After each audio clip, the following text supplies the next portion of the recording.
بسم اللہ الرحمن الرحیم رب اشرح لی صدری ویسر لی امری واحلل عقدۃ من لسانی یفقہوا قولی الحمد للہ الذی لا مانع لحکمہ ولا ناقض لقضائہ والصلاة والسلام علی سید انبیائہ وسند اولیائہ وأحبابه المعارضين لأعدائه أما بعد فأعوذ بالله من الشيطان الرجيم بسم الله الرحمن الرحيم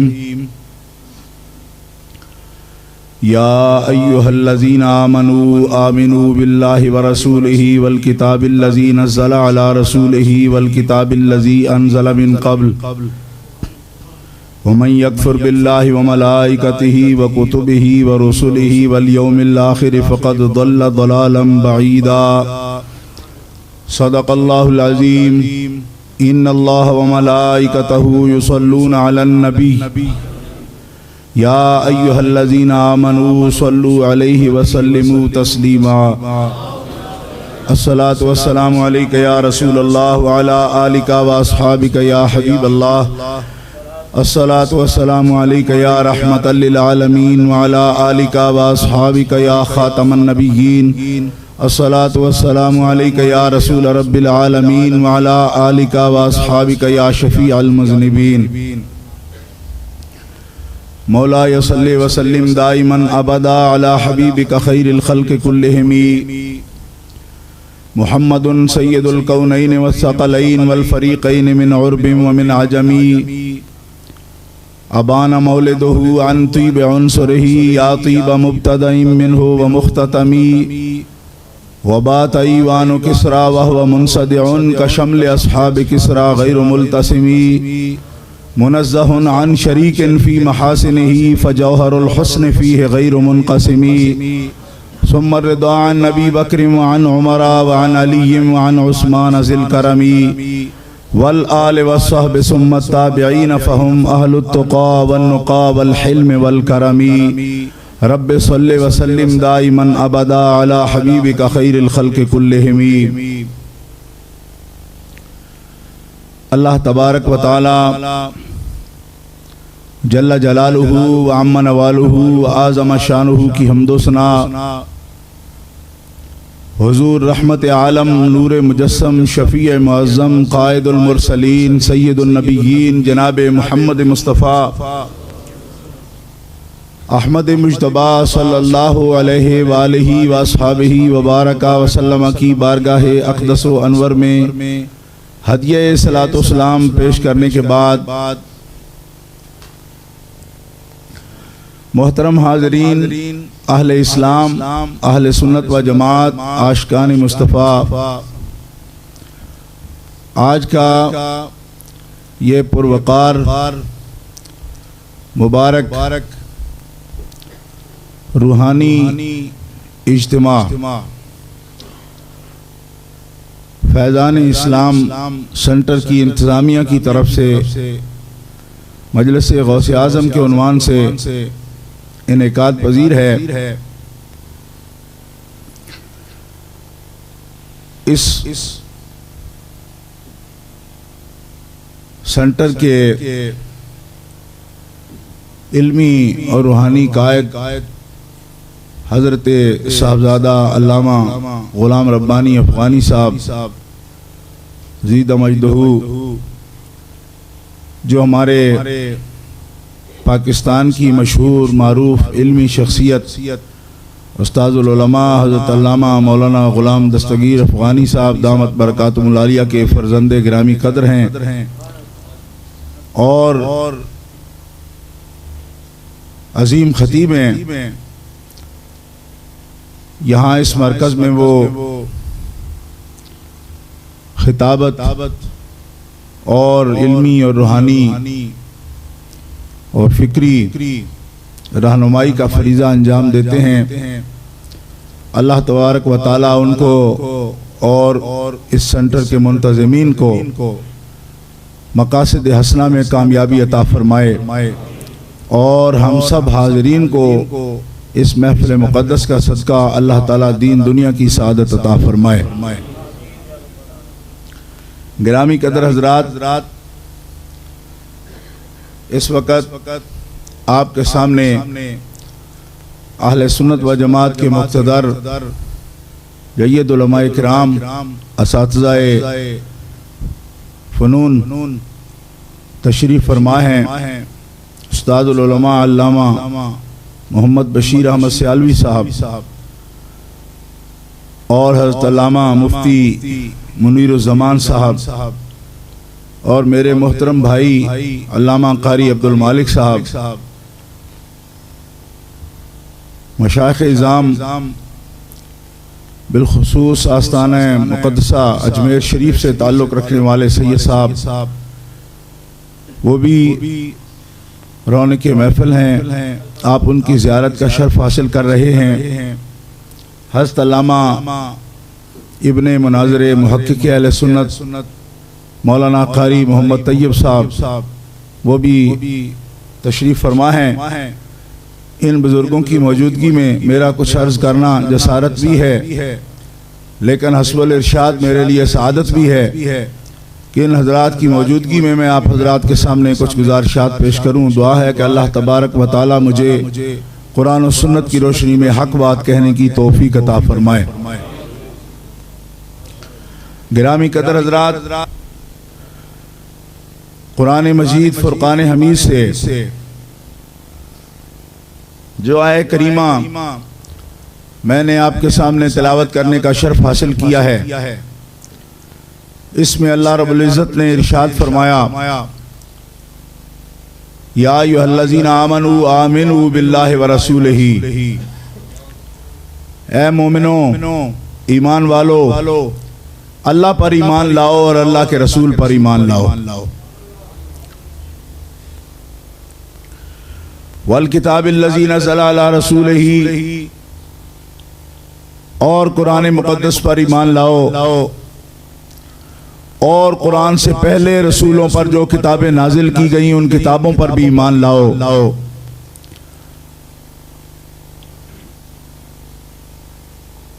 وَمَن يَكْفُرْ بِاللَّهِ وَمَلَائِكَتِهِ وَكُتُبِهِ وَرُسُلِهِ وَالْيَوْمِ الْآخِرِ، جس نے اللہ کا انکار کیا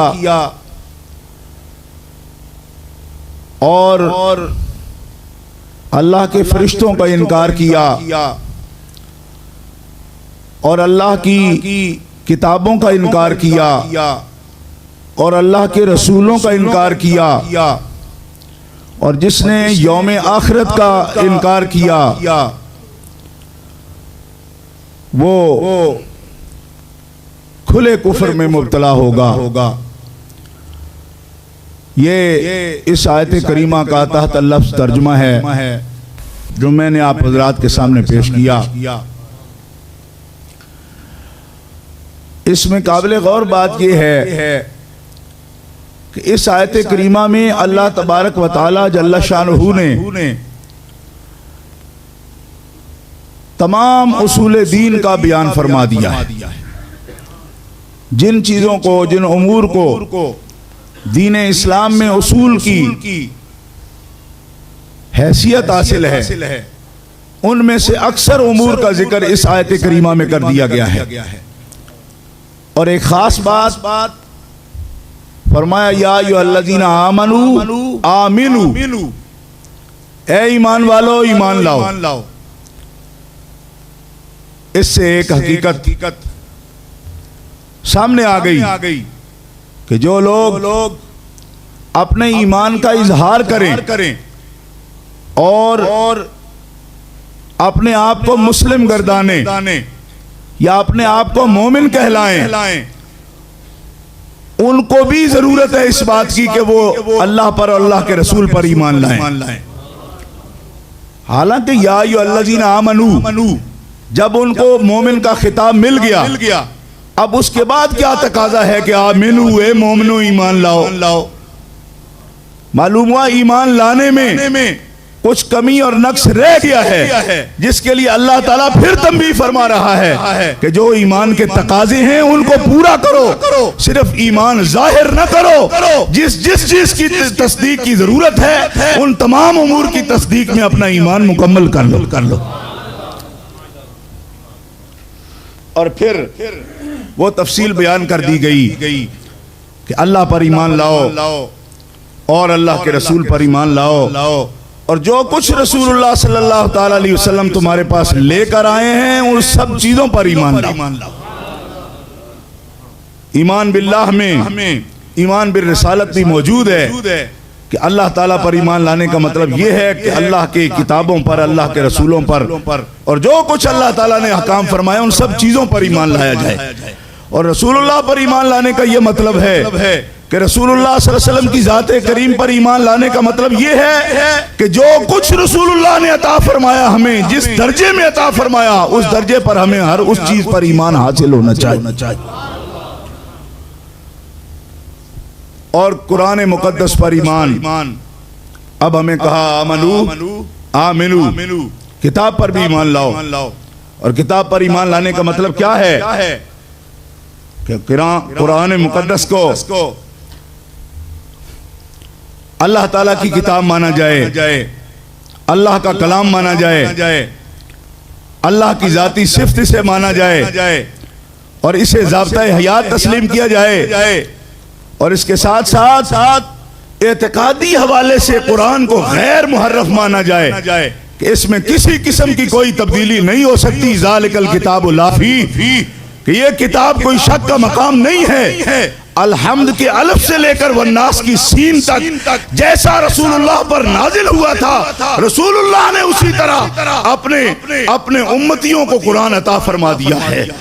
اور اللہ کے وعدے کے مطابق آج تک قرآن پاک میں کوئی بھی لفظی یا معنوی تحریف نہیں ہوئی، قرآن میں کوئی تبدیلی نہیں ہوئی۔ جس طرح اللہ نے قرآن اپنے رسول کو عطا فرمایا اسی طرح اللہ تبارک و تعالیٰ کے پیارے رسول نے اپنے صحابہ کو پڑھایا، اور صحابہ نے اسی تحفظ کے ساتھ بعد کی امت کو عطا فرما دیا ہے، حفاظت کے ساتھ۔ اور اس میں وہ باتیں عنوان سے باہر ہیں کہ جو اس کے ناسخ منسوخ ہیں یا منسوخ الحکم ہیں یا منسوخ التلاوت ہیں، ان کی بات نہیں، ان کے احکام حضور نے خود واضح فرما دیے یا صحابہ اکرام نے ان کی تعیین فرما دی۔ پہلی کتابوں کو حق ماننا، تورات، زبور، انجیل، صحف، انبیاء اور رسول کے ان پر ایمان لانا یہ ضروری ہے۔ ایک مومن اگر قرآن کا انکار کرتا ہے تو یہ جتنا نقص ہے اس کے لیے، ایسے ہی کسی پہلی کتاب کا بھی انکار کرے گا تو اتنا ہی نقص ہوگا۔ یعنی پہلی امتوں نے تو یہ سمجھا کہ ہم اپنی کتاب کو مانیں، قرآن کو نہ مانیں تو کوئی حرج نہیں، لیکن ہم بعد آنے والی امت کے لیے یہ ضروری ہے کہ ہم صرف اپنے آقا و مولا پر نازل ہونے والی کتاب کو ماننے کے ہی پابند نہیں ہیں، بلکہ ہر اس کتاب کو ماننے کے بھی پابند ہیں جس کو بطور کتاب جناب محمد رسول اللہ نے ذکر فرما دیا۔ اسی طرح ان سب انبیاء کو ماننے کے بھی پابند ہیں، سب رسول اعظام کو ماننے کے بھی پابند ہیں۔ اس مرحلہ پر ایک بات ایمان کی وضاحت کے سلسلے میں عرض کرتا ہوں کہ محدثین نے اور متکلمین نے بیان فرمایا کہ ایمان بسیط چیز ہے، مرکب نہیں ہے، ایمان بسیط ہے، اور ایمان تصدیق قلبی کا نام ہے، اور تصدیق قلبی کیفیت ہے جس کا کوئی جسم نہیں ہے۔ یہ محدثین نے بات کی، اور اس بارے میں آپ یہ سمجھ لیں کہ ایمان کے اجزاء نہیں ہوتے، ایمان کا کوئی جز نہیں ہوتا۔ آج کل کے پڑھے لکھے لوگ تو کتابوں کے نام رکھ دیتے ہیں اجزاء ایمان، اور جب پوچھے کیوں رکھا کہتے ہیں شعبۃ من الایمان، جو حضور نے فرمایا۔ ہم نے کہا اس کا معنی ہی اور ہے، اس کا مطلب ہے کسی محدث کے سامنے بیٹھ کر آپ نے حدیث پاک پڑھی ہی نہیں ہے۔ امام بخاری رحمۃ اللہ علیہ سے امام اعظم ابو حنیفہ کا اسی بات میں تو امام بخاری کی اتنی مشہور بات ہے، کتاب الایمان کی پہلی بات یہ ہے کہ ایمان کے اجزاء نہیں ہوتے۔ کیوں کہ اگر ایمان کے اجزاء ہوں تو پھر یہ ماننا پڑے گا کہ 2-4 جز اگر ضرورت ایمان میں سے کم ہو تو پھر پونا مومن ہو سکتا ہے۔ آدھا مومن ہو سکتا ہے. کیوں کہ جس طرح کسی عمارت میں سے ایک ستون نہیں ہو تو باقی عمارت تو کھڑی رہتی ہے نا. اگر یہ اعمال ایمان کا جز ہے تو ایک نکال لو تو جتنا نکالا اتنا ہی ایمان کم ہوگا, سارا تو کم نہیں ہوگا نا. 1,24,000 کم و بیش پیغمبر ہیں. ایک آدمی کہتا ہے میں سب پر ایمان لاتا ہوں, صرف حضرت عیسیٰ علیہ السلام کو نہیں مانتا, تو شریعت کو یہ کہنا چاہیے کہ اتنی سی جگہ خالی ہونی چاہیے تیرے ایمان میں, ایک رسول کی جگہ. 1.25 لاکھ رسول کو تو تم نے مان لیا, ایک رسول کو نہیں مانا, چلو اتنا سا تو کافر ہے, باقی سب کا مومن ہے. لیکن کتاب یہ کہتی ہے ایمان بسیط ہے, ایک نبی کو نہ مانا ایسے ہے جیسے 1.25 لاکھ کو نہیں مانا.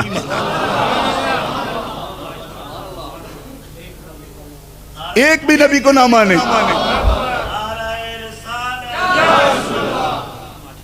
گرامی قدر حضرات, یہ بات قابل توجہ ہے کہ ایک آدمی کہتا ہے میں سب نبیوں کو مانتا ہوں, سب کتابوں کو مانتا ہوں, سارے رسولوں کو مانتا ہوں, میں سارا دین مانتا ہوں, صرف ایک جبریل امین کو نہیں مانتا, میری طبیعت نہیں کرتی میں ان کو مانوں, باقی سب کو مانتا ہوں. تو اب آپ کیا سے آئیں گے؟ جن لوگوں کا ایمان ہے کہ اجزائے ایمان ہوتے ہیں وہ تو کہیں گے کہ ایمان کا اتنا سا جز ہے جبریل امین.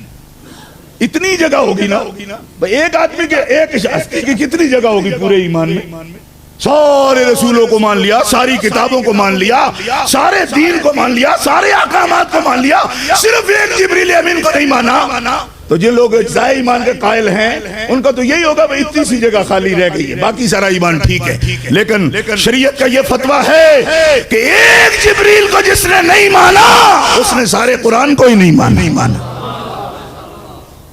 جن حضرات کے پاس زبان ہے اور وہ سبحان اللہ کے قائل ہیں وہ پیار سے کہہ دیں سبحان.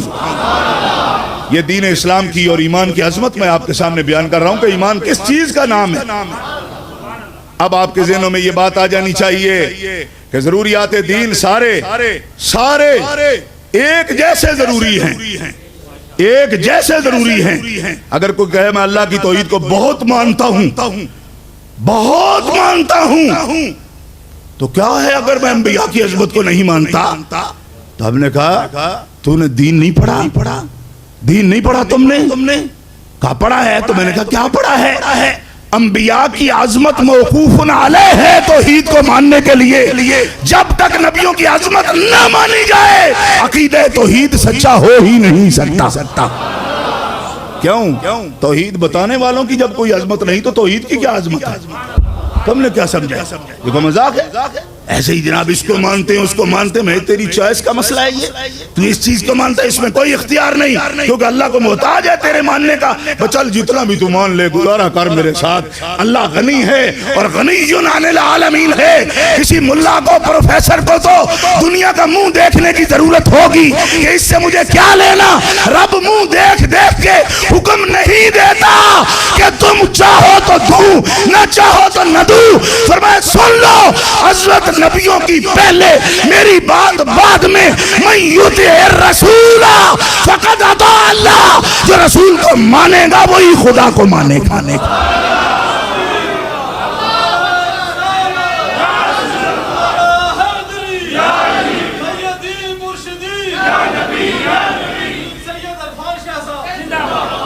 سارے نعرے ہو گئے ہیں, ایک نعرہ تحقیق نہیں ہوا. جب بھی آپ نعرہ لگائیں تو میری آپ سے گزارش ہے نعرہ حیدری بھی لگائیں, نعرہ تحقیق ضرور لگائیں. اس طرح بو آتی ہے تھوڑی سی, اور بو نہیں آنی چاہیے سنیوں کی محفل میں. بو سے مراد بد بو ہے, وہ نہیں آنی چاہیے کیونکہ یہ اہل سنت کی محفل ہے. ہم توحید پر بھی کوئی جھگڑا نہیں کرتے, رسالت پر بھی کوئی جھگڑا نہیں کرتے, ہم عدالت صحابہ پر بھی کوئی جھگڑا نہیں کرتے, ہم عظمت اہل بیت پر بھی کوئی جھگڑا نہیں کرتے, ہم رفعت شان اولیاء پر بھی کوئی جھگڑا نہیں کرتے. اور جو ایک کو بھی چھوڑے گا ان میں سے بو آئے گی, اور بو بھی بد بو آئے گی, اور وہ نہیں آنی چاہیے. کیوں؟ کیونکہ یہ خوشبو والوں کی محفل ہے. سنیوں, ضروریات دین میں سے یہ بات ہے کہ یہ پورا نصاب ہے, سب کو ماننا ضروری ہے. کوئی فرق نہیں پڑتا, تھوڑا اللہ کی مرضی ہے, ہمارا تو اس میں کوئی دخل نہیں ہے. آپ قرآن آپ کے پاس ہے, آپ دیکھ لیں کہ علماء تشریف فرمائے ان سے پوچھ. ہماری ذاتی رائے کا کوئی اس میں دخل نہیں ہے. کوئی کہیں بھئی یہ آدمی بڑا متشدد ہے, یہ بات کرتا ہے, تو بات اگر کرے تو اس کے منہ پہ مارو, اگر قرآن پڑھے تو قبول کرو. بات کرنے کا کیا مطلب, بات کا کیا وزن ہے بھائی؟ بات کا کوئی وزن نہیں, قرآن کا وزن ہے. اور قرآن کہتا ہے کہ ان میں سے کوئی چیز بھی اگر چھوڑو گے تمہارا اسلام سے کوئی تعلق ہو. یہ بات پھر ذہن میں رکھیں آپ. لوگ یہ سمجھتے ہیں نماز پڑھ لی, قبلے کو منہ کر لیا, قبلے کو منہ کیا, اور منکرین یہ اکثر مسئلہ بیان کرتے ہیں اہل قبلہ کی تکفیر نہیں کرنی چاہیے, اہل قبلہ کی تکفیر نہیں کرنی چاہیے. امام ابو حنیفہ نے بیان کیا ہے رضی اللہ عنہ, اہل قبلہ کی تکفیر نہیں ہونی چاہیے. میں نے کہا یہ بالکل درست ہے 100%, لیکن سمجھنے میں بڑی غلطی ہے, سمجھنے میں غلطی. بڑے بڑے مفکروں کو غلطی لگ گئی, اور مفکر کا معنی مفکر ہی ہے, کوئی بندہ اس کے سامنے نہیں ہے. یہ غور فرمائیں. یہاں برطانیہ یہ بڑی عجیب بات, جو بولنے والے کے ذہن میں نہیں ہوتا اس کو مراد لے لیتے. تو متکلم کو خود حق پہنچتا ہے کہ وہ اپنے قول کی تشریح کرے. یہ تو اصول فقہ کا قاعدہ بھی ہے, دوسروں کو حق پہنچتا ہے. گرامی قدر حضرات, بڑے بڑے مفکروں کی فکر میں جھگڑا ہو گیا. کیوں؟ کہتے اہل قبلہ کی تکفیر نہیں ہو سکتی, اہل قبلہ کو برا نہ بولے. میں نے کہا بالکل درست ہے آپ کی بات, لیکن یہ نہ پوچھواؤں آپ کو کہ اہل قبلہ ہوتے کون ہیں. یہاں غلطی لگی آپ کو, بزرگوں غلطی یہاں لگی کہ آپ نے اہل قبلہ سے مراد وہ لے لیے جو قبلے کو منہ کرتے ہیں. میں نے کہا بظاہر تو یہی سمجھ آتا ہے, جو قبلے کو منہ کریں وہ اہل قبلہ ہوتی ہیں. میں نے کہا یہ بظاہر آپ نے سمجھا تو مفکر کیسے ہو گئے؟ کیونکہ مفکر تو تفکر کے بغیر نہیں ہو سکتے نا. تفکر نہیں فرمایا, بظاہر والے تو ہم ہیں, آپ تو بڑے محقق ہیں, مفکر ہیں, تو تفکر کریں, تدبر کریں, تذکر کریں, تدریس ہی نہیں تدرس کریں, سوچیں, غور فرمائیں. اہل قبلہ کو منہ کرنے والے نہیں. تفسیر روح المعانی اٹھا کے دیکھیے کس کا قول ہے, میں قربان جاؤں. حضرت امام جعفر صادق رضی اللہ تعالیٰ, امام جعفر صادق رضی اللہ تعالیٰ عنہ کا قول گرامی روح المعانی شریف میں موجود ہے. علامہ محمود آلوسی نقل کیا. حضرت امام جعفر صادق رضی اللہ تعالیٰ عنہ فرماتے ہیں کہ اگر ایک قوم نماز ادا کرے, اقاموا الصلاۃ وآتوا الزکاۃ وحج البیت وصاموا رمضان, ایک قوم نماز قائم کرے, زکات ادا کرے, اور حج کرے بیت اللہ کا, اور روزے رکھے رمضان شریف کے, لیکن ایک فیصلہ رسول اللہ کا کہیں کہ ہم رسول اللہ کا یہ فیصلہ تسلیم نہیں کرتے, فرمایا وہ اہل قبلہ نہیں ہیں. آہستہ کریے,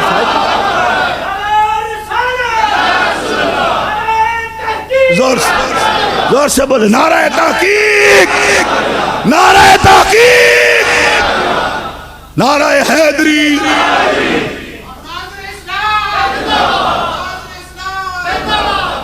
بات سمجھ آئی کہ نہیں آئی؟ یہ حضرت امام جعفر صادق تشریف فرماتے ہیں, نماز پڑھیں, روزے رکھیں, حج کریں, زکات دیں, ایک فیصلہ حضور کا تسلیم نہ کریں. تسلیم کرنا مطلب سمجھ رہے ہیں آپ؟ نہیں, عمل کرنا نہیں, تسلیم کرنا. کہیں یہ بات ہم نہیں مانتے, حضور سے ثابت ہے ہم نہیں مانتے. امام جعفر صادق فرماتے ہیں وہ قبلے کو منہ بھی کریں, کلمہ بھی پڑھیں, پھر بھی کافر ہے. علوم اہل بیت سے میں آپ کے سامنے ایک بات ظاہر کر رہا ہوں, اور اس میں بھی فکر میں غلطی ہے لوگوں کو. کہتے ہیں جی ہم اہل بیت کے علوم کے وارث ہیں, اور کیا ہے سب ٹھیک ہیں. میں نے کہا نکاح والے بھی ہو, بے نکاح بھی. کمال ہو گئی, تو اسلام کی حدیں توڑ رہے ہو تم. سب ٹھیک ہیں, سب ٹھیک کس طرح ہیں؟ سب ٹھیک ہیں تو تم واجپائی کے ساتھ رشتہ داری کر لو گے. بندہ تو وہ بھی غلط نہیں ہے, قطب تو ٹھیک ہے اس کا بھی. بھائی بات نظریات کی ہوتی ہے. اللہ کے بندے تول کے کیا کسی نے گوشت کھانا ہے کسی کا؟ بات ایمان کی ہے, بات نظریات کی ہے. اور اصول دین میں سے ایک اصل کا جو منکر ہے, لاکھ مرتبہ کلمہ کیا کلمے کا ورد کرے, بلکہ 1.25 لاکھ مرتبہ کلمہ پڑھے, اصول دین میں ایک اصل کا جو منکر ہے وہ دائرہ اسلام سے.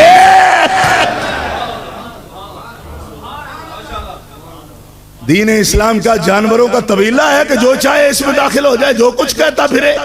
یہ تو محتاج سا دین ہو تو اس کو ضرورت ہے بھائی چلنے دو، بھائی چلنے گزارا کر. اللہ تعالیٰ گزارا نہیں کرتا، جس کو منواتا ہے پورا منوا کے چھوڑتا ہے.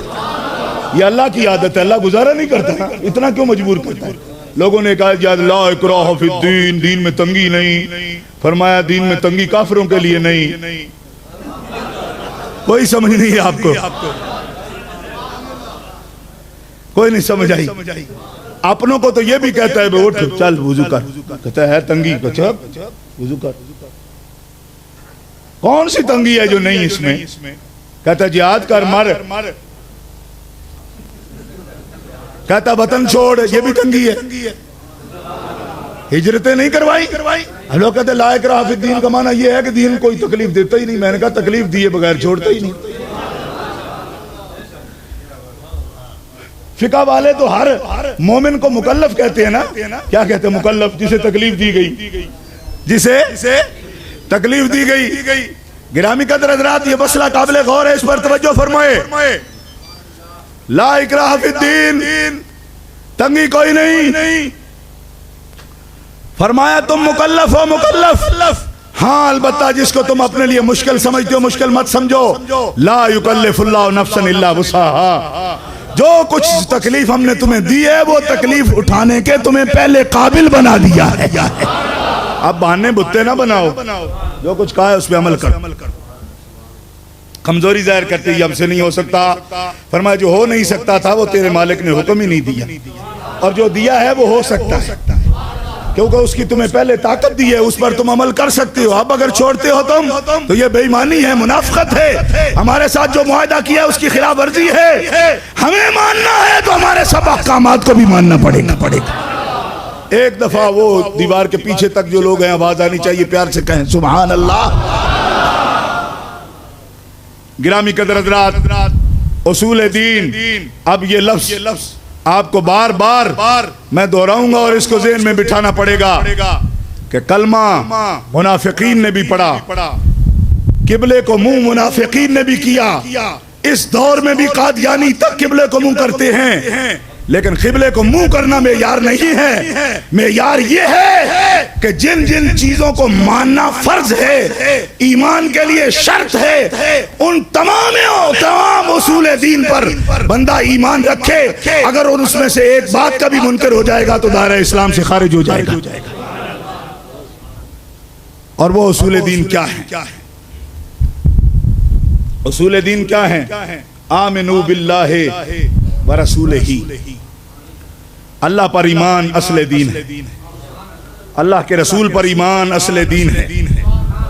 پیار سے کہہ، اللہ پر ایمان، اللہ کو ہر عیب سے پاک ماننا اصل دین ہے. بولو اللہ کو ہر عیب سے پاک ماننا. اور اصل دین کی تشریح بھی کر دوں، یہ حضرات جانتے اور آپ یقیناً ابھی تک نہیں جانتے. کئی لوگوں سے میں نے یہ بات پوچھی، اصل دین سے مراد یہ نہیں ہوتا جو بڑے بڑے حکم ہوں وہ اصل دین ہے نا. اصل دین کی تعریف تمام متکلمین نے یہ کی ہے کہ وہ ضروری حکم جو مومنوں میں سے ہر عالم اور ہر جاہل کو بھی معلوم ہو. یہ خاص تشریح ہے جس کے بارے میں نے کہا کہ آپ کو معلوم نہیں ہوگی. علماء اگر یہ کہیں کہ آپ تو جی اصول دین کے میں سے منکر ہو گئے، کیسے جی ہمیں تو پتہ نہیں تھا. مسلمان ہے، کلمہ پڑھتا ہے، مگر کہتا مجھے پتہ نہیں تھا. علماء کہتے ہیں جب عامیوں کو بھی پتہ نہ ہو وہ اصول دین نہیں بن سکتے. ضروریات دین کیا چیزیں ہیں؟ وہ چیزیں ہیں جن کا عالم کو بھی پتہ ہے اور جاہل کو بھی پتہ ہے. اب مسئلہ کتنا آسان ہو گیا. میں ایسے ہی کہتا رہتا اصول دین، آپ پتہ نہیں کیا باتیں کر رہا ہے. اب مسئلہ آسان ہوا کہ نہیں؟ یہ فتاوی عالمگیریہ میں موجود ہے، قاضی خان میں موجود ہے. ضروریات دین کون سی چیزیں کہلاتی ہیں کہ جس کو عالم بھی جانتا ہے جاہل بھی. اب میں ضرورت دین آپ کو بتاتا ہوں کہ اللہ میں عیب نہ ہونا یہ ضرورت دین ہے. اللہ کو عیبوں سے پاک ماننا ضروریات دین ہے. اب بتاؤ کیا صرف علماء جانتے ہیں یا آپ بھی جانتے ہیں؟ بولو یہ بات آپ جانتے ہیں نا کہ اللہ کو عیبوں سے پاک ماننا دین ہے، یہ آپ کو معلوم ہے کہ کوئی نہ؟ چلو حوالہ معلوم نہ صحیح کہ فلانی کتاب میں ہے، لیکن یہ بات تو آپ کو معلوم ہے کہ نہیں؟ یہی دلیل ہے کہ یہ ضرورت دین ہے۔ کچھ سمجھ آئی کوئی نہ؟ فتاوی عالمگیریہ موجود ہے، قاضی خان میں موجود ہے، تمہید شریف میں موجود ہے، یہ مسئلہ علم کلام کی کتابوں موجود ہے، شرح عقائد شریف میں موجود ہے۔ کیا ضرورت دین ہر عالم بھی جانتا ہے، اور وہ اتنی شائع ہوتی ہے، اتنی مشتہر ہوتی ہے کہ جو بھی مسلمان ہو وہ اسے جانتا ہے۔ وہ بات ہی ایسی ہوتی ہے۔ دیکھو قرآن کا ادب کرنا ضرورت دین میں سے ہے۔ آپ بتائیں کہ خدا نخواستہ آپ کے سامنے کو قرآن کو پاؤں پر رکھے تو آپ کیا کہیں گے؟ یعنی اس طرح حقارت سے اگر اسے پاؤں مارتا ہے تو آپ کیا کہیں گے؟ کہ تو قبلے کو منہ کرتا ہے تو مسلمان ہے؟ علماء نے فرمایا یہ عالم بھی جانتے ہیں، جاہل بھی جانتے ہیں، قرآن کا احترام فرض ہے۔ جس نے پاؤں کی ٹھوکر لگائی وہ اسی وقت دائرہ اسلام سے خارج ہو گیا۔ کوئی بات سمجھ آئی کوئی نہیں آئی؟ جس نے تحقیق کے ساتھ پاؤں کی ٹھوکر لگائی قرآن کو وہ دائرہ اسلام سے۔ آپ یہ نہیں پوچھیں گے کہ تو کس طرح منہ کر کے نماز پڑھتا ہے، وہ جس طرح منہ کر کے بھی نماز پڑھے، اگر قرآن کو قرآن جاننے کے بعد پاؤں کی ٹھوکر لگائے اسی وقت دائرہ اسلام سے۔ بولو زور سے بولو۔ اللہ تعالیٰ کو عیبوں سے پاک ماننا۔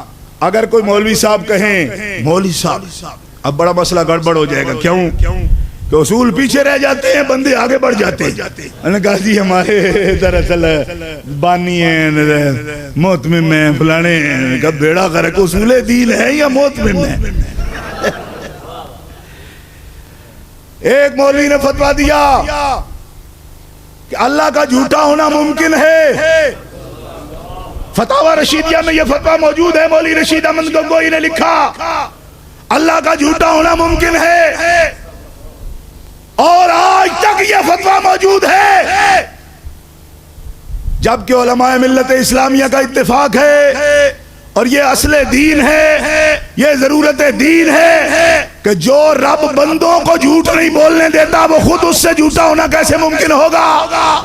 جو اس کے بندوں کے لیے عیب ہے وہ اس کی ذات کے لیے کیسے ثابت مانا جا سکتا ہے؟ اللہ تو یہ پسند نہیں کرتا جو میرا بندہ ہو وہ جھوٹ بولے۔ آج تک انہوں نے لکھا اور اسی طرح موجود ہے، اس فتاوی میں موجود ہے،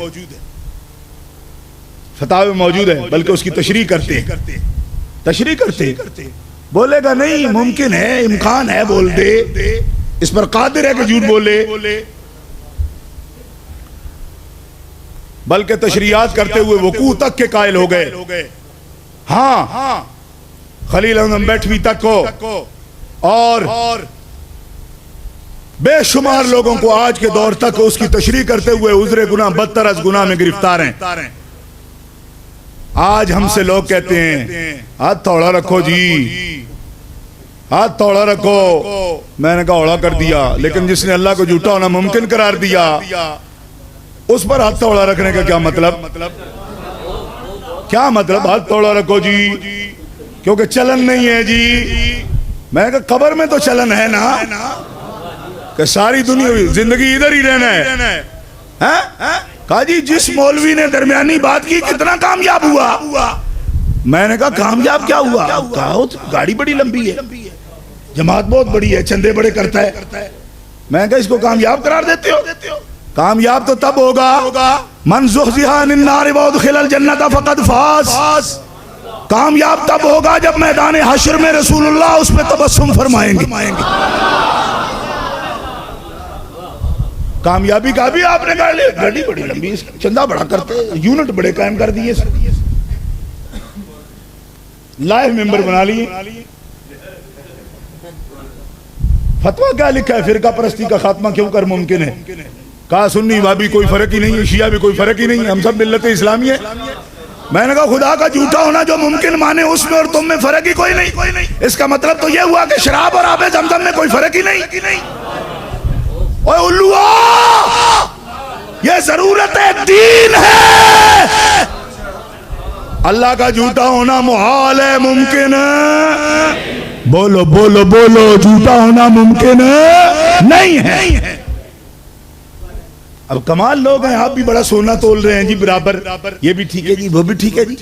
میں نے کہا کوئی ہمیں کسی نے کہا عرفان سے تو بڑا برا ہے، تو میں اسے کہہ رہا ہوں تو کافر ہو گیا کہ وہ مجھے برا کہہ رہا ہے، اور جو اللہ کو جھوٹا کہہ رہا ہے اس کے لیے تو کچھ بولنا پڑے گا نا تمہیں۔ اور کہا تو جی مولویوں کی باتیں ہمیں اس میں کیا دخل، تو تمہاری باتوں میں ہمارا کیا دخل، ہمارا تمہارا رشتہ کیا، کہ جو گندی بات کرے گا، بری بات کرے گا دین کے بارے میں، وہ اگر ہم نے بتانا نہیں تو ہم گونگے شیطان ہے۔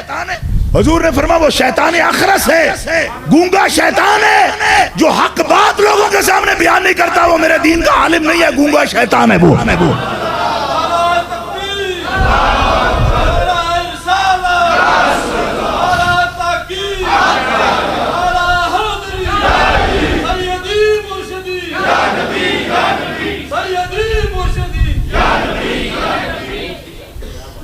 گرامی قدر حضرات توجہ کا طالب ہوں، ہمارا کیا جھگڑا ہے ان سے، کیا جھگڑا ہے ان سے؟ یہ اصول دین ہے۔ اللہ تعالیٰ کو عیب سے پاک ماننا ہر مومن پر فرض عین ہے، یہ ضروریات دین میں سے ہے۔ اور سن لو، جناب محمد الرسول اللہ اور اللہ کے سب نبیوں کو عیبوں سے پاک ماننا یہ بھی ضروریات دین میں سے۔ کہہ دو سبحان اللہ۔ اللہ کے سب نبیوں کو عیبوں سے پاک ماننا ضروریات، بولو۔ میں ابھی ٹیسٹ کرتا ہوں، کیا آپ یہ سمجھتے ہیں نبی عیب والے ہوتے ہیں؟ علماء سے پوچھنے کی ضرورت ہے، کیا عالموں سے آپ پوچھیں گے کہ انبیاء عیب والے ہوتے ہیں، نقص والے ہوتے ہیں؟ ہو سکتا ہے، یہ علماء سے پوچھنے کی ضرورت ہے جی۔ بات سمجھ نہیں آئی؟ اللہ کے بندو، یہ بات پوچھنے کی ضرورت نہیں کہ جو اللہ کے نبی ہوتے ہیں وہ عیب سے پاک ہوتے ہیں، عیب سے پاک ہوتے ہیں۔ اللہ عظیم نے سب نبیوں کو عظمت عطا فرما دی ہے، پیار سے کہہ دو سبحان اللہ۔ اور جتنی سارے نبیوں کو عطا فرمائی ہے اتنی ساری جمع کر کے اپنے آخری نبی کو عطا فرما دی۔ حضرت بایزید بستامی کی یہ تقریر ہے رضی اللہ تعالی عنہ، امام الاولیاء آپ کی تقریر ہمارے پیر حضرت خواجہ بہاؤالدین نقشبند بخارا رحمۃ اللہ علیہ آپ نقل فرماتے اپنے رسالہ میں۔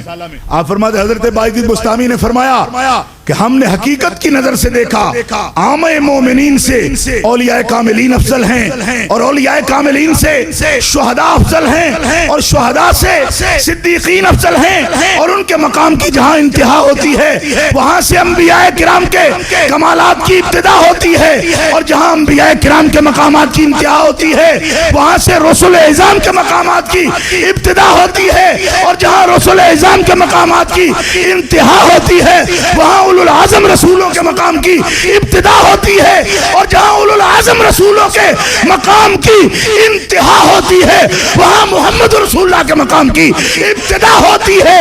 اور یاد رکھو کہ محمد رسول اللہ کے مقام کے انتہا رب نے پیدا ہی نہیں فرمائی ہے۔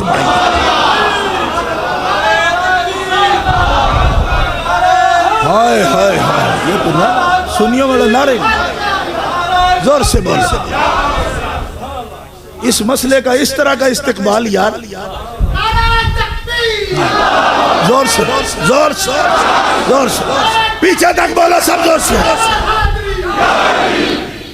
جو بھی نعرہ لگاؤ زور سے لگاؤ، کیونکہ نعرہ ہی جو ہوتا ہے نا تحریک کی ابتدا ہوتی ہے۔ لوگ سمجھتے ہیں جی ہم نعرے نہیں لگواتے، ہم ایسا نہیں کرتے، میں نے کہا آپ کچھ بھی نہیں کرتے، جو کرتے ہیں سب معلوم ہے کیا کرتے ہیں۔ آپ پہلے اتنی داڑھی رکھتے ہیں پھر اتنی کر لیتے ہیں، جب اتنی رکھیں تو وہ دین ہے، جب اتنی کر لیں تو یہ دین۔ ہم نے کہا ان جیسے لوگوں کے پیچھے چلنے کا کیا فائدہ، جب پہلے اتنی رکھیں تو وہ دین ہے، پھر اتنی کر لیں تو وہ دین ہے۔ ہم اس کے پیچھے کیوں نہ چلیں جس نے ساری عمر ایک دن ہی جی برابر رکھی، کبھی کو کمی نہیں کی اس نے جی۔ ایسے لوگوں کے پیچھے چلنے کا کیا فائدہ، آج کچھ ہیں کل کچھ ہیں، کچھ فائدہ ہے بھائی؟ اور جب پہلے چلیں تو کہا وہ دین ہے، جس پر آج چلیں تو یہ دین ہے۔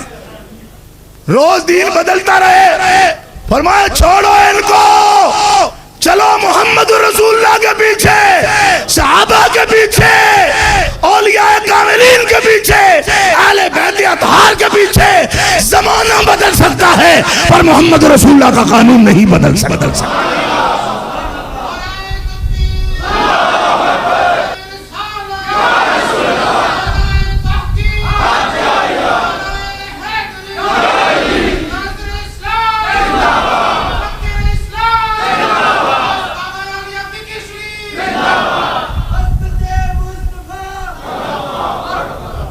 اس لیے علماء ربانی کے پیچھے بھی چلو، لیکن معیار وہ نہیں ہے، معیار حضور کی ذات ہے۔ جب تک وہ اس معیار پر پورا اترتے ہیں ان کے پیچھے چلو۔ میں یہ بھی سنتا رہتا ہوں کہ جو جہاں بھی پہنچے تعظیم کرتے رہو اس کی۔ کچھ نام نہاد مولوی اچھے خاصے جوکر، خدا کی قسم جوکر، میں نے ان کی گھنٹہ ڈیڑھ گھنٹہ کی ویڈیو دیکھی ہے، ایک مسئلہ بھی بیان نہیں کرتے سوائے گپوں کے۔ اسی لیے سرکار نے فرمایا تھا کہ آخری زمانے میں ایک وقت آئے گا میرے ممبروں پر بندر ناچیں گے۔ یہ دور آیا بندر ناچنے کا، ڈیڑھ گھنٹہ پر تقریر ہو رہی ہے اور بکواس کر رہے ہیں جناب اپنی طرف سے۔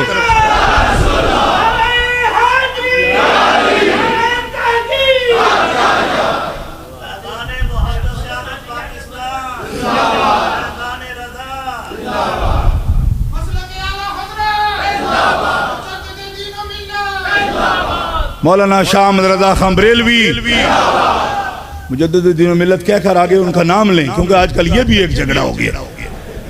ہر آدمی چاہتا ہے کہ ہمارا پیر کو مجدد مانو، دوسرا کہتا ہے میری تنظیم کے صدر کو مجدد مانو۔ میں نے کہا یہ مجددیت ہے یا گھیر گمٹ ہے؟ ہمارے پنجابی گھیر گمٹ کہتے ہیں، کھلو ہوتا ہے ادھر سے مارتا ہے، ادھر سے مارتا ہے، ادھر سے مارتا ہے۔ کل میں بیٹھا تھا، ایک بچہ اعلان کرنے لگا میرا ابا مجدد ہے، ادھر گیا برمنگھم کی طرف، اس نے اعلان میں کہا سپیکر پر، میں نے کانوں کو ہاتھ لگائے۔ بتاؤ بیٹا بھی کبھی باپ کو مجدد کہتا ہے؟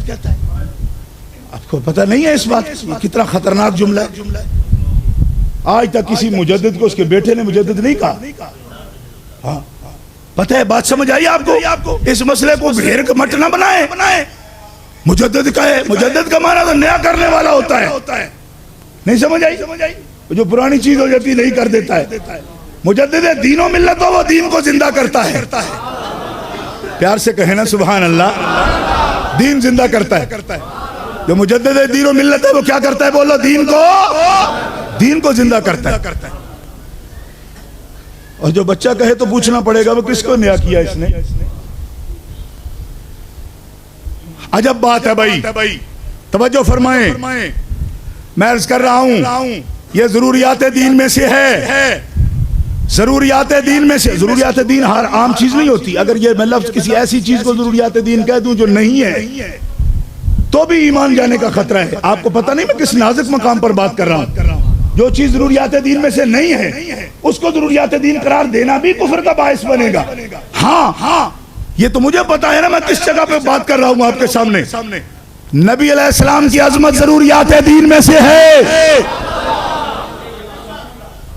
کیوں؟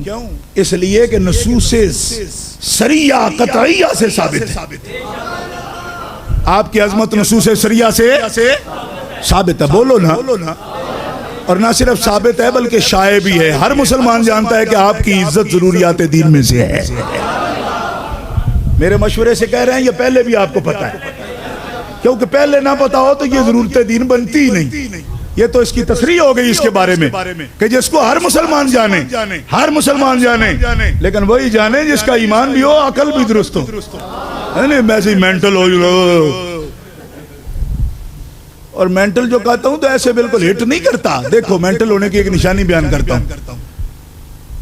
نبی کریم علیہ السلام وہ ہیں جن کا بغیر لقب کے اللہ نے بھی کبھی نام نہیں لیا۔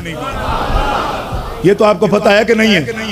اللہ تعالیٰ نے یا ایھا المزمل یا ایھا المدثر یاسین طٰہٰ انا ارسلناک شاہدا ومبشرا ونذیرا وداعیا الی اللہ باذنہ وسراجا منیرا۔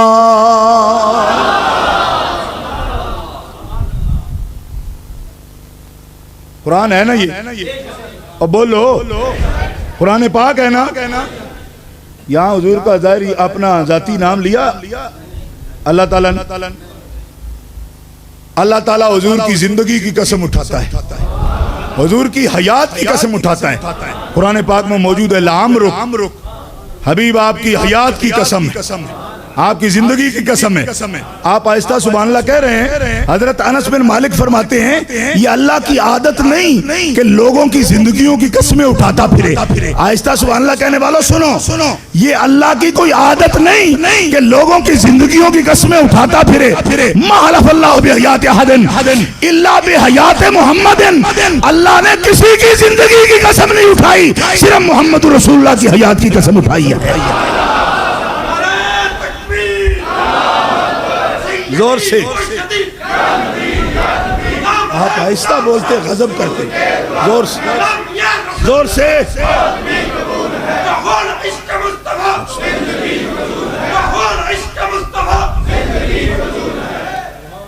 بعض مقررین یہ چاہتے ہیں نعرہ ہو جائے, ٹھیک ہے, فقیر نعرے پر خوش نیرہ نہیں ہے جب تک زور سے نہ لگائے. ڈیمانڈ بھی تو سمجھو نا. نعرہ رسالت زور سے بولا, اصل یہ کام ہے.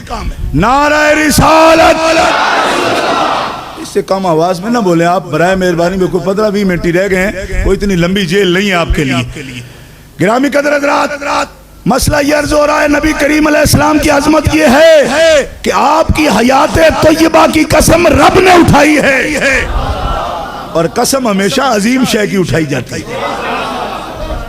معمولی چیزوں کی قسم ہوتی ہے بھائی, بولو قسم ہوتی اس لیے ہے, ہوتی ہی اس کی ہے جو عظیم ہو, اور عظمت کی وجہ سے ہی تو قسم اٹھائی جاتی ہے. عظمت کی وجہ سے ہی تو قسم ہوتی ہے. جی یہی ہے نا. ایسے کوئی پاگل آدمی ویسے ہی کہہ دو ڈارلنگ تیری قسم ہے, میں نے کہا اس کا دماغ بھی خراب ہے.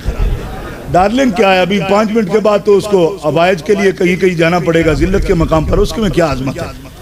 نہیں سمجھ آئی آپ کو؟ اس کا مطلب یہ نہیں ہوگا کہ آپ مجھے یہ مثالیں دیتے میرے کل فلانا لڑکا روڈ پر یہ قسم اٹھا رہا تھا. میں نے کہا آپ کا دماغ خراب ہے, میں عرشوں کی بات کر رہا ہوں, روڈوں کی بات کر رہے. یہ قسم جس نے اٹھائی ہے وہ آپ کون ہے, پہلے یہ سوچو وہ آپ کون ہے. اللہ العظمت والکبریاء لک یا رب العالمین. وہ رب عظیم قسم اٹھاتا ہے, محمد تیری حیات کی قسم ہے. اور کیوں اٹھاتا ہے سن لو, سنو یہ مسئلہ. حضرت انس بن مالک فرماتے ہیں اس لیے اٹھاتا ہے لِأَنَّهُ اکرم البریت عندہ, کیونکہ اللہ کے نزدیک پوری مخلوق میں محمد سے بڑھ کے کوئی عزت والا نہیں, اس لیے اللہ نے محمد کی حیات کی قسم اٹھائی ہے.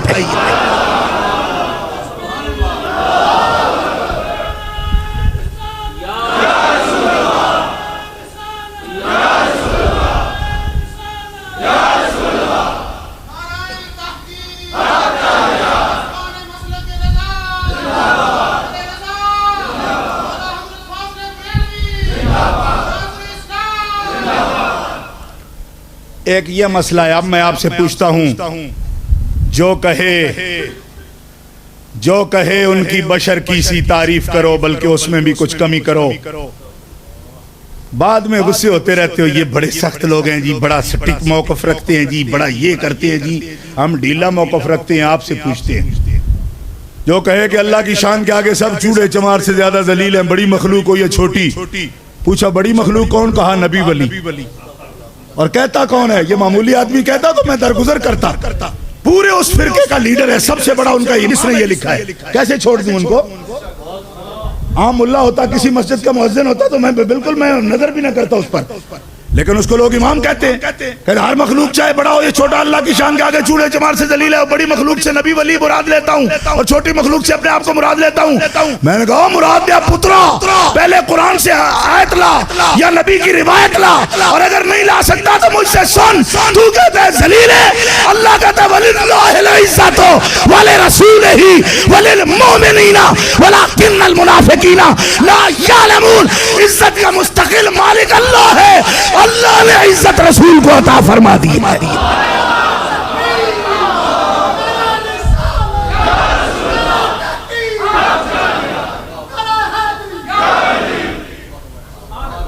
میرا امام کہتا ہے زہے عزت و اطلاع محمد کہ ہے عرش حق زیر پائے محمد. خدا کی رضا چاہتے ہیں دو عالم, خدا چاہتا ہے رضائے محمد. او ذلیل وابیا, تجھے یہ ذلت کا مقام نظر آیا یا عزت کا مقام نظر آیا؟ اللہ غنی عن العالمین ہے, کوئی ناراض رہے یا راضی رہے اسے کیا. وہ کون ہے جسے کہتا ہے وَلَا سَوْفَ يُعْطِيكَ رَبُّكَ فَتَرْضَىٰ, میں تجھے اتنا دوں گا کہ تو راضی ہو جائے گا. یہ عزت کا مقام ہے یا ذلت کا مقام ہو؟ اتنا تو فیصلہ کر دو یار. یورپ کی فضاؤں میں اتنے ٹھنڈے ہو گئے ہو کہ اتنا روشن مسئلہ بھی سمجھ نہیں آتا تمہیں. اور بتاؤ جس کو رب کہے میں تجھے راضی کرنا چاہتا ہوں, ساری کائنات رب کو راضی کرنا چاہتی ہے, اور آخر اس کی عظمت سمجھو تو صحیح جسے رب راضی کرنا چاہتا. پھر مشورے لیتے رہتے ہیں جی یہ بھی ٹھیک ہے وہ بھی ٹھیک ہے, مگر یہ بڑے ذلیل ہیں. اور بھلے لوگ ہمیں کہتے ہیں ایسا نہ کہو. میں نے کہا ان کو بھی کہو کہ حضور کو ایسا نہ کہیں. کوئی نہیں سمجھ آئی. بہت سمجھدار بنے بیٹھے ہیں نا جی. یہ جی مولوی پیشہ ور ہیں, پیشہ ور ہیں, یہ پروفیشنل ہیں, اس بات کا کھاتے ہیں. تو میں نے کہا آپ کس بات کا کھاتے ہیں؟ ہم رسول سے وفاداری کا کھاتے ہیں, تم رسول ساری کر کے کھاتے ہو. تم ان کے دشمنوں کے ساتھ معاہدے کر کے کھاتے ہو. ذلیلو تم حرام کر کے کھاتے ہو, ہم حلال کر کے کھاتے. کیونکہ جس کا کھاتے ہیں اسی کے گن گاتے ہیں. اور حکیم الامت قبلہ مفتی احمد یار خان نعیمی فرماتے ہیں زمانے بھر میں یہ قاعدہ ہے کہ جس کا کھانا اسی کا گانا, تو نعمتیں جن کی کھا رہے ہیں انہی کے ہم گیت گا رہے ہیں. نام بدل کر تم کھاتے انہی کا ہی ہو لیکن غداری کرتے. منصب کیا ہے؟ چوکیداری. اور پیشہ کیا ہے؟ فرمایا چوروں سے یاری. نہیں سمجھ آئی؟ کوئی نہیں سمجھ آئی آپ؟ ڈیوٹی کا چوکیداری اور ایمان فرمایا چوروں سے یاری. فرمایا جب چوروں سے یاری تو پھر کیسی چوکیداری؟ اور کچھ نہیں سمجھ آئی. کہیں گے جی ہم حضور کی شان کے لیے جی رہے ہیں. فرمایا جو حضور کو ایسے برے لفظ بول رہے ہیں ان کے بارے میں, کہا بھائی لگتے ہیں ہمارے. اچھا تم بھی ابو جہل کے ساتھ جڑواں پیدا ہوئے تھے؟ انہی سے کہہ رہا ہوں نا بھائی, سمجھ تو لو نا. ذوالخویسرہ کا اور آپ کا شجرہ نسب ملتا ہے کہ عبداللہ ابن ابی سے ملتا ہے. ایسی بات مت بولو جی. میں نے کہا ہم تو ان کو بول رہے ہیں, اور یہ احساس تم کو نہیں کہ وہ کن کو بول رہے ہیں. اگر اندر غیرت آتی ہے تو ان سے پوچھو جنہوں نے ان کو بولا, ہم تو ان کو بول رہے ہیں. اور میں کہتا ہوں یہ ایک مرتبہ بولے, ہم لاکھ مرتبہ بھی ان کو برا بولیں پھر بھی اس کا بدلہ نہیں بنتا ہے. کیونکہ یہ تو ان کو بول رہے ہیں کہ اشارے سے بغیر نیت کو مندہ بولنا جائز نہیں ہے. بغیر نیت کے بھی بولو نا, بغیر ان کی شان سے گری ہوئی بات کرنا بغیر نیت کے بھی جائز نہیں. بغیر نہیں. آپ کی ابھی تک توجہ نہیں میں کیا کہہ رہا ہوں. وہ کہتے جی او جی دراصل میں کہا دراصل ہوتا ہی وہاں ہے جہاں کچھ خرابی ہو گئی ہو.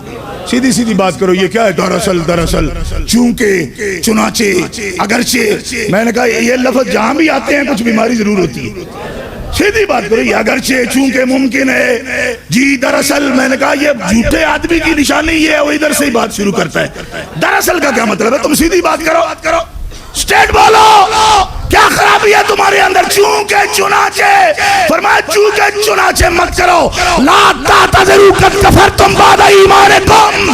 میرے رسول کا مقام کوئی ٹھٹے مخال کا مقام نہیں. جس نے مزاح میں بھی بات کر لی وہ کافر ہو گیا.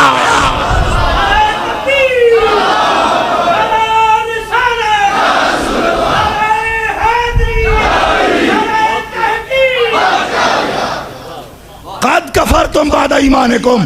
کچھ لَيَقُولُنَّ إِنَّمَا كُنَّا نَخُوضُ وَنَلْعَبُ.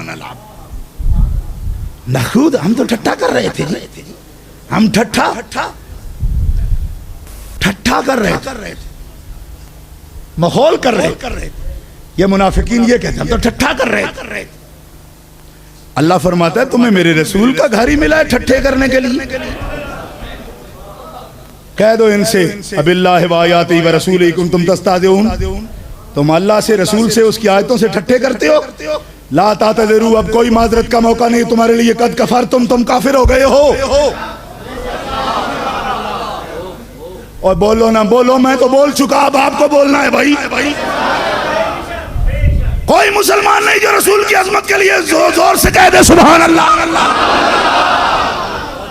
عجیب لوگ ہیں. اب مسئلہ ہو گیا، جب مسئلہ ہو گیا پھر آپ کو بولنا ہے، آپ کو بولنا ہے. آپ اپنے مقام کو پہچانے کہ آپ کو کب بولنا ہے. یہ قرآن کا اعلان ہے، میرا رسول ٹھٹھے کا مقام مزہ نہیں ہے، جوک کا مقام ہے. جی ایسے ہی کہہ دیا تھا ہم نے، دانستہ نہیں کہا تھا، نادانستہ نہیں. میں نے کہا ہوش سے بات کر، دانستہ کا بچہ نادانستہ بھی کرے گا تو کافر ہو جائے گا. میں نے کہا عرفان شاہ یہ پرتشدد باتیں تم کر رہے ہو. میں نے کہا ہاں کر میں ہی رہا ہوں، لیکن کہے اللہ رائے. لا تقولوا راعنا وقولوا انظرنا واسمعوا وللکافرین عذاب علیم.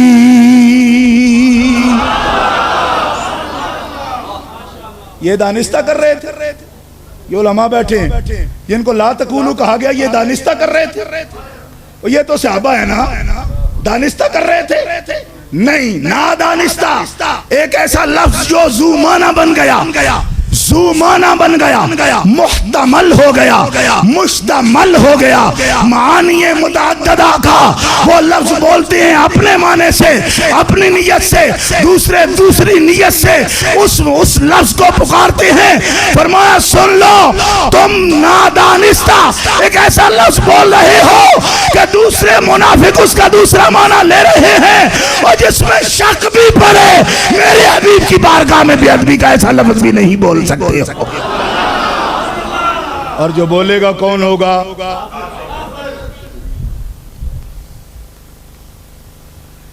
اللہ تعالیٰ مسلمانوں کو، عاشقوں کو زبان دے. جو نادانستہ بھی اب اس کے بعد بولے گا بے ادبی کا لفظ، وہ کون ہوگا؟ گونج پڑ جائے گونج، وہ کون ہوگا؟ ابھی کوئی سیانے شاید نہ بولتے ہوں، دوسروں سے پوچھے. دیکھو خطیب تو ایسے ہی ہوتے ہیں، بس آپ کو گرمی میں بہا کر لے گئے، آپ بھی کافر کہنا شروع ہو گئے. مولویوں کی تو عادت ہی ہوتی ہے. میں نے کہا مولویوں کی عادت نہیں، یہ قرآن کی عادت ہے. وَلِلْكَافِرِينَ قرآن کہہ رہا ہے، عرفان شاہ تو نہیں کہہ رہا ہے. جو انجانے میں بھی بے ادبی کا لفظ بولے گا میرے رسول کے لیے، کون ہوگا؟ اور جو جان بوجھ کر آہستہ بولے گا، نہیں کافر نہیں ہوگا، یہ نہیں کہوں گا. نہ اس طرح نہیں، ایسے نہیں. یہ تو پھر مشین چل گئی نا. جو جان بوجھ کر آہستہ بولے گا، کچھ تھوڑی سی نحوست کا اثر ہے اس پر. ذرا پیار سے گونج پڑ جائے. جو رسول کی بے ادبی کا لفظ بولے گا کون ہوگا؟ قرآن کی شہادت ہے، کون ہوگا؟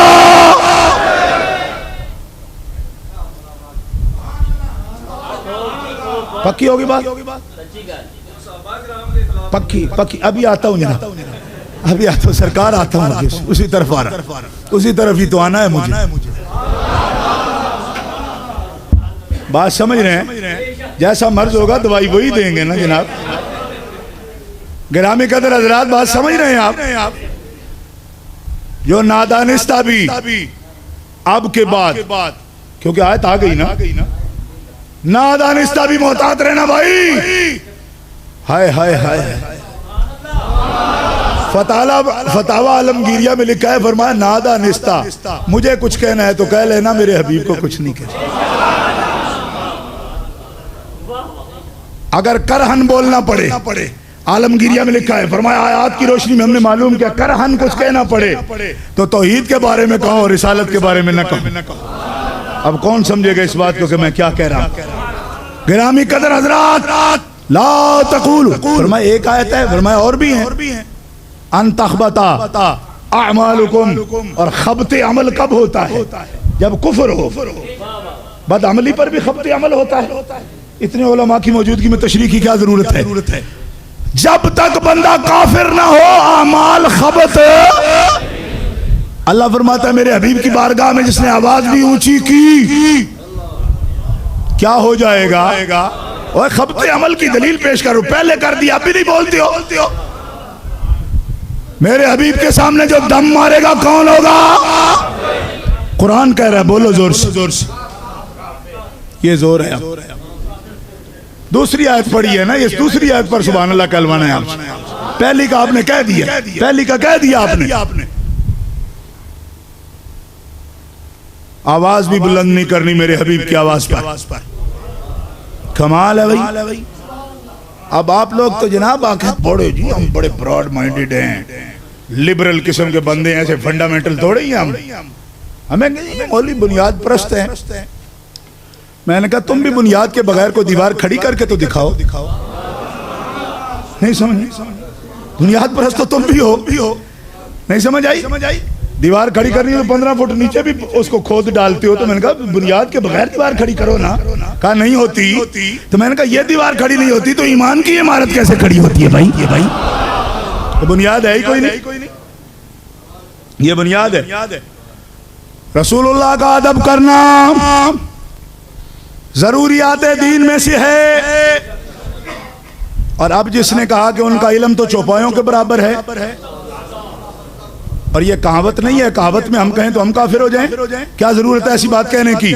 حفظ الایمان کے صفحہ 11 پر مولوی اشرف علی تھانوی کی عبارت موجود ہے.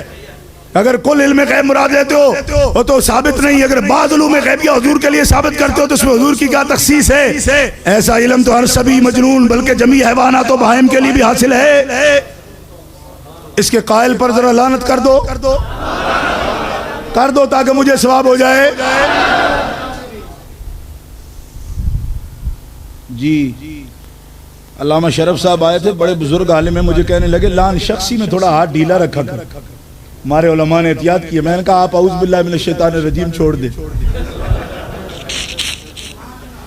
میں نے کہا آپ ہمارے بزرگ ہیں لیکن یہ اعوذ باللہ چھوڑ دیں کیونکہ لعن شخصی ہے نا اس میں بھی. نہیں سمجھ آئی؟ لعن شخصی ہے نا بھائی، نام لے کر لعنت کی گئی ہے نا.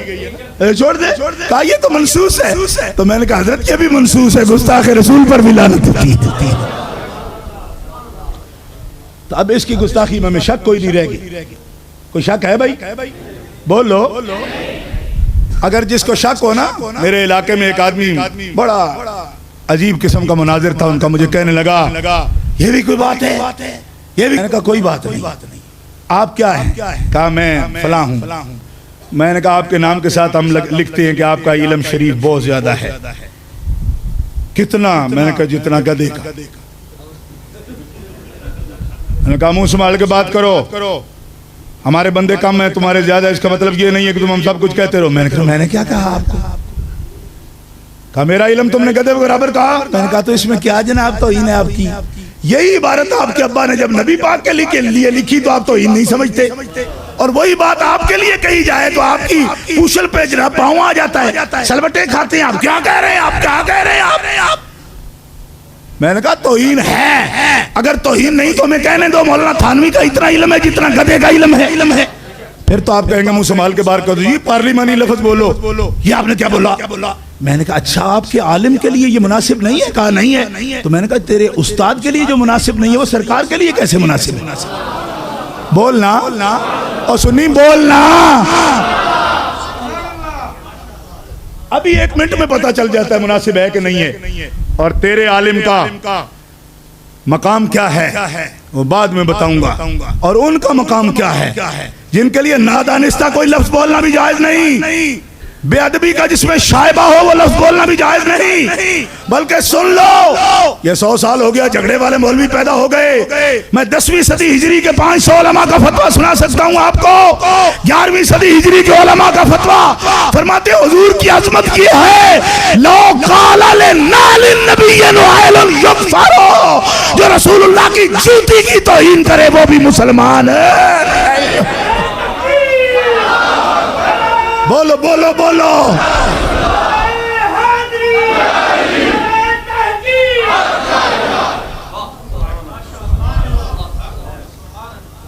اب رعایتیں دینے چلے ہیں. میں نے کہا آپ کو کنسیشن افسر بنایا کسی نے؟ ہم جنرل مسلم ہیں. میں نے کہا ہمارے ہاں ٹرکوں کی ایک کمپنی ہے, جنرل مسلم گڈز فارورڈنگ. ہم جنرل مسلم ہیں, ہم اہل سنت نہیں ہیں. اہل سنت تنگنائے ہے, تنگنائے ہے. یہ تقریر ہو رہی, ایک اہل سنت تنگنائے ہے, ہم کھلے ماحول میں جئیں گے. ہاں میں نے کہا ٹھیک ہے. ابا بھی تنگنائے نہیں, ایک ابا بھی تو تنگنائے ہے, 10-12 تو ہونے چاہیے. میرا ایک ابا, کوئی نہیں سمجھ آئی. اہل سنت تنگنائے ہے. میں نے کہا ایک ابا بھی کھل رہا ہے تو کوئی نہیں ہے, یہ بھی تنگنائے ہے.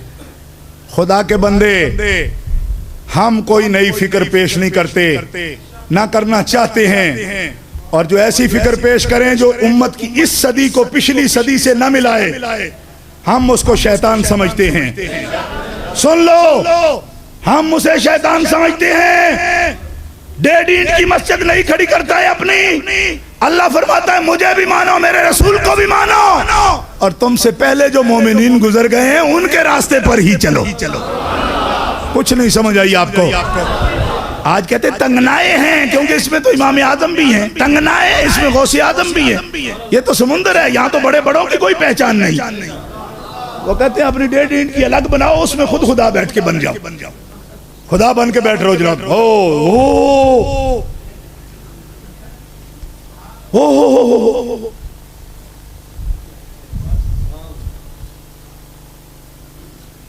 خود بن کے بیٹھ جاؤ جناب, ایک الگ کر لو. کیوں؟ کیونکہ نہ کوئی بندہ آئے نہ کوئی اعتراض کرے. بات سمجھ رہے ہیں آپ؟ تو اہل سنت میں کون پوچھتا ہے جی آپ کون ہیں؟ کیوں نہیں پوچھتا؟ اس لیے نہیں پوچھتا کہ اس میں امام ربانی موجود ہے, اس میں بڑے بڑے موجود ہیں. یہاں گھٹیا لوگوں کی چلتی نہیں. کچھ نہیں سمجھ آئی آپ؟ تو گھٹیا لوگ اپنی الگ 1.5 اینٹ کی کھڑی کرتے ہیں. کیا کہ اس میں ہم ہی جناب فیصل آباد کا گھنٹہ گھر بن کے کھڑے ہو جائیں. 8 بازار ادھر ہی آتے, سارے سب ادھر آتے. نماز پڑھ لو, سبحان اللہ. نہیں پڑھی جناب, اس میں بھی کوئی حکمت ہے. کچھ نہیں سمجھ آئی آپ؟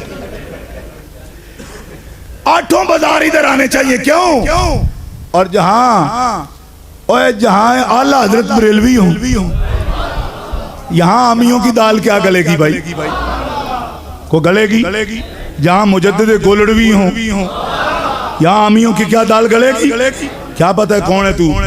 لیکن علماء اہل سنت کو یہ اعزاز کم ہے کہ جو مانے گئے ہیں زمین پر نہیں, عرش والے نے بھی جن کو مانا ہے, ہم ان کے پیچھے پیچھے آ رہے ہیں. ہمیں کیا کمی؟ کچھ نہیں سمجھ آئی آپ کو؟ اور یہ کس طرح کہہ رہا ہوں بھائی میں؟ کوئی کہے گا شاہ جی اپنی پاس سے. میں نے کہا جو اپنے پاس سے کہے ایسی اصولی کلیدی بات ہم اسے بھی نہیں مانتے. قرآن کہتا ہے من یشاقق الرسول من بعد ما تبین له الهدى ويتبع غیر سبیل المؤمنین نولہ ما تولى ونصلہ جہنم وساءت مصیرا.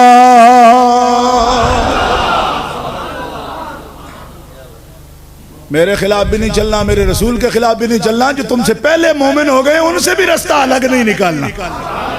بولو نا, بولو. ہاں ایسے ہی چائے کی چسکی لینا, ٹانگ پہ ٹانگ رکھ کے کہنا آج کل چلن بڑا ہے جی, چلن بڑا ہے جی.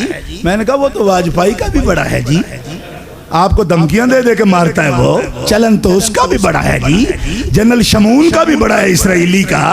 چلن دیکھتے ہو, چلن اس دنیا کا نہیں, چلن اس دنیا کا دیکھو کہ وہاں کون چلے گا, وہاں کون چلے گا, وہاں کون چلے گا. اہل حق کا چلن ہوگا, یہاں بھی آخر ان کا چلن ہے, وہاں بھی انہی کا چلن.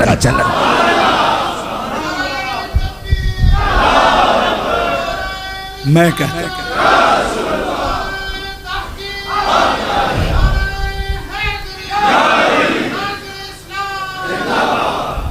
رسول اللہ کا ارشاد گرامی ہے.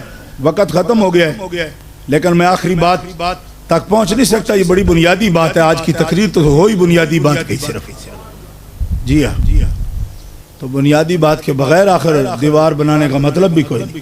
چلو آج نہیں سمجھو, ویٹ رکھ دیا, رکھی ہوئی پہلے کیا, نشاندہی کر دیا. ہم نے کیا رکھنے, میں تو پہلے بتایا نہیں اینٹ نہیں رکھتے, سلسلہ جوڑنا کام ہے. بس کنڈے سے کنڈا ایسے ملا دے, اس کا آگے میں اس کا آگے میں اخیر اینگل وہ کیا آتا ہے, رنگ. اور رنگ ہوتا ہے قلعے پر. قلعہ مضبوط ہونا تو طاقت آخری سرے تک جاتی. کچھ سمجھ نہیں آئی آپ. مجلس غوث اعظم کے حوالے سے اتنا ہی کہوں گا, تجھ سے در در سے سگ اور سگ سے ہے مجھ کو نسبت. میرے گلے میں بھی ہے دور کا ڈورا تیرا. کہو نا سبحان اللہ. یہ ہیں ہم یہ ہیں. آپ کا کون ہے؟ کہا اللہ مولانا تھے. میں نے کہا الحمدللہ وہ تو مولانا تھے, آپ بھی جن ببوت ہیں. آپ کیا ہیں؟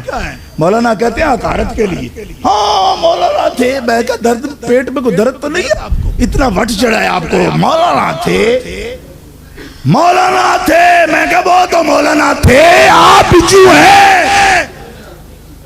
صبح کو کچھ کہتے ہو, دوپہر کو کچھ کہتے ہو, شام کو کچھ کہتے ہو, رات 1 بجے کچھ کہتے ہو. مجدد الفسانی تو یہ کہتے ہیں باہر ہوں تب بھی, گوالیار کے قلعے میں ہوں تب بھی, بادشاہ کے دربار میں ہوں تب بھی ایک ہی بات کہتے. بزرگ تو یہ کہتے. اور یہ نئے دور کے جناب نئے لیڈر آ گئے ہیں, صبح شام ہی کوئی نہیں. ان سے مل لو, مجھے بڑا شوق ہے تمہیں, ان سے مل لو. نہیں سمجھ آئی؟ اپنی جماعت سے نہیں ملنا, کہ ان سے مل لو. میانوں کا شوق ہے, بابیوں سے مل لو. شانوں کا شوق ہے, شیعوں سے مل لو. میں کہتا ہوں تم اپنوں سے ہی مل لو. بڑا شوق ہے تمہیں ان سے ملنے کا, ان سے مل لو. ادھر سے آواز آئے گی بابیوں, ان سے مل لو. میں ایک ہلکی سی آواز میں کہتا ہوں ان سے مل لو. کیوں؟ کند ہم جنس با ہم جنس پرواز. اگر محب ہو تو کس طرح تم گستاخوں کے ساتھ چلو گے, کس طرح چلو گے؟ بڑا شوق ہے تمہیں ان سے مل لو. میں کہتا ہوں ان سے مل لو. کیوں؟ عاشقان مصطفیٰ کا کیا کام ہے گستاخوں سے ملنا؟ سرکار نے فرمایا سنو, اگر میری عزت کے قائل ہو تو اکرموا اصحابی. میرا سبق یاد رکھنا, سرکار فرما رہے ہیں اکرموا اصحابی.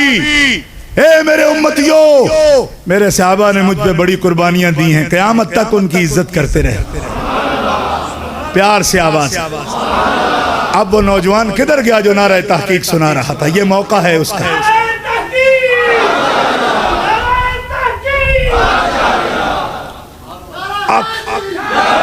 اکرموا اصحابی. حضور کیا فرما رہے ہیں؟ میرے صحابہ کی آخر تک آواز آئے. یہ ہلکی آواز میں بولنا ہے, یہ قیامت ڈھاتا ہے مجھ پر. زور سے بولو, اکرمو.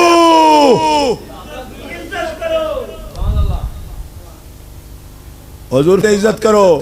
اور یار لوگوں نے تکڑی رکھ لی کہ صحابیت کتنے کلو ہے اس کی. 2 سال کا صحابی ہے, 4 سال صحابی رہا, 10 سال صحابی رہا. میں نے کہا تو آڑتی ہے ایمان کا, کمیشن ایجنٹ ہے ایمان کا, تجھے ترازو کس نے دیا؟ حضور فرماتے ہیں جس نے ایک نظر مجھے ایمان سے دیکھ لیا, اللہ نے اس پہ دوزخ کی آگ حرام کر دی ہے. ایک نظر, 1 سال نہیں, ایک نظر. لا تمس النار مسلما رانی او رأى من رانی. جس مسلم نے ایک نظر میں محمد کو دیکھ لیا, اس پہ دوزخ کی آگ حرام ہو گئی.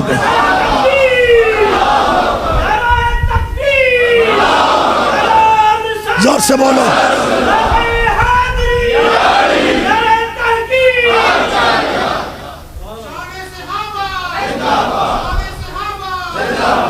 اور لطف کی بات سنو سنیو, اور مرانی. جس نے میرے صحابی کو ایک نظر دیکھ لیا اس پر بھی دوزخ کی آگ حرام ہو گئی. یا اسے دیکھے جس نے مجھے دیکھا ہے. یہ حدیث رسول بیان کر رہا ہوں سنن نسائی سے. پسند صحیح وہی نسائی ہے جس کے بڑے حوالے دینے کا تمہیں شوق ہے, وہی نسائی ہے. میٹھا میٹھا آپ تے کوڑا کوڑا تھو مگر پتر سارا مننا پڑے گا تو. اکرموا اصحابی, میرے صحابہ کی عزت کرو. اب کہے وہ تو باغی تھے, کوئی کہتا وہ تو جنمی تھے, تو یہ کہتے یہ ہمارے بھائی ہیں. میں کی ماں دی جمے ہو, نہیں سمجھ آئی. کوئی کہتا جی وہ اچھے نہیں تھے. میں نے کہا کیوں نہیں تھے؟ کہا دیر سے آئے تھے. میں نے کہا کیا اس وقت دروازہ بند ہو گیا تھا؟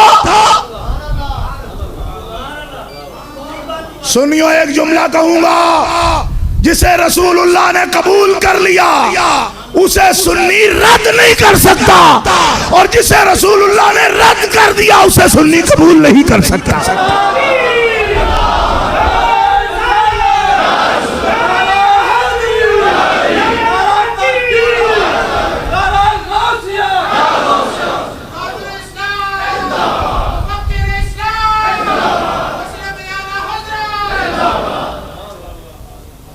یہ ادھر جناب فیصلے ہو رہے ہیں. میں نے کہا کدن جمع ہو تم؟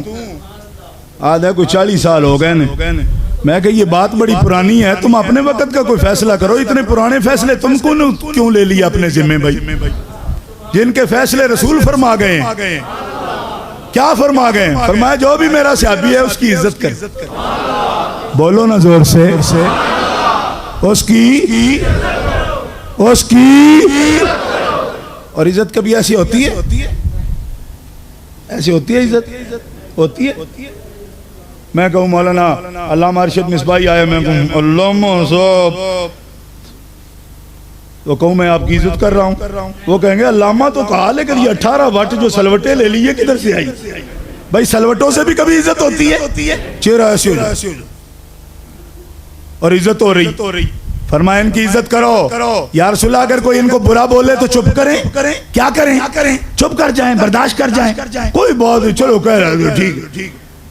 سرکار سے پوچھے نا, فرمایا میرے غلامو اذا رأیتم الذین یسبون اصحابی فقولوا لعنت اللہ علی شرکم. جب تم دیکھو کہ کوئی بندہ میرے صحابہ کو برا کہتا ہے تو بولو لعنت اللہ. کیا بولو؟ اتنی آہستہ تو کچھ بھی نہیں ہوتا. لعنت اللہ کیسے ہو سکتا ہے؟ زور سے کہو.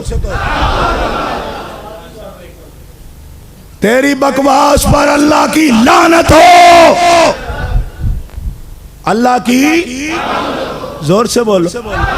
میں حدیث کا ترجمہ کر رہا ہوں, آپ کہیں گے شاید یہ تو فنڈامنٹلزم پھیلا رہے ہیں. یہ حدیث کا ترجمہ ہے بھائی, حضور خود فرما رہے ہیں. جو مجھے کہے یہ کیا ایسی بڑی بات, لعنت اللہ, میں کہ حدیث میں نہ نکلے تو گولی مار دینا. مجھے یہاں تو منع ہے, ہمارے ایئرپورٹ پہ مار دینا, وہاں روز مارتے رہتی. قولوا لعنت اللہ علی شرکم. میرے کسی بھی صحابی کو بکنے والے کو دیکھو تو اس پر کیا بولو؟ زور سے بولو, زور سے. کہتے جی کچھ نہ کہو ہمیں, کچھ نہ کہو. میں نے کہا کچھ نہیں کہتے. جو کچھ حضور کہتے ہیں وہ سن لو. ہم تو صرف ترجمہ کر رہے ہیں. جو کچھ سرکار فرماتے ہیں وہ سن لو. سرکار فرماتے تیری بکواس پر جو تو صحابہ کے خلاف بولا نا, فرمایا کیوں؟ عرض کیا کملی یا رسول اللہ اتنی بڑی بات کیوں اسے کہیں؟ فرمایا اس لیے کہ میرے غلاموں جو میرے صحابہ کو تکلیف دے وہ مجھے تکلیف دیتا ہے, اور جو مجھے تکلیف دے وہ میرے اللہ کو تکلیف دیتا ہے.